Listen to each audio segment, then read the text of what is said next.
Thank you very much. Good afternoon, everyone. Good afternoon. Welcome to our presentation on using Photovoice as a community-based participatory research tool.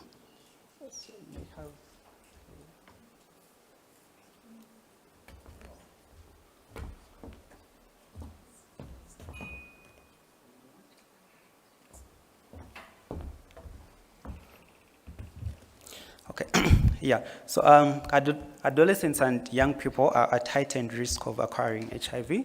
We employed the community-based participatory research using Photovoice to identify factors affecting their access to HIV prevention as well as SRH services.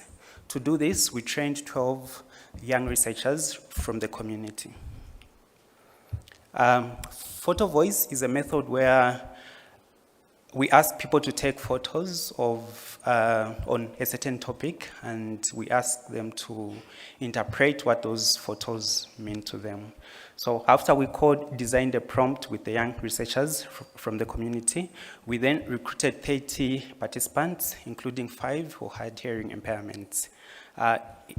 Each participant took 1 to 2 photos, which they then described, and then we analyzed those photos with the young researchers. In total, we received 45 photos, which we then arrived at themes. Yeah. Overall, we had 5 major themes from the photos that were received. On your right-hand side, you'll be able to see the specific challenges faced by young people in our community. While on your left-hand side, you'll be able to see the 5 themes that emerged, and these included social, cultural, and religious influences. We had interpersonal level barriers. We also had knowledge and awareness deficits among young people. We also had structural challenges as well as behavioral and lifestyle factors. Here are some examples of the photos from the activity. The first photo on your left is indicating the use of traditional medicine for family planning. The photo in the middle is showing us the challenges faced by young people in terms of the distances they have to cover, as well as transportation challenges. While the last photo indicates the use of alcohol and other substance abuse, which eventually leads to risk sexual behaviors, as well as the inability to negotiate for safer sex, especially amongst adolescent girls and young women. In conclusion, our method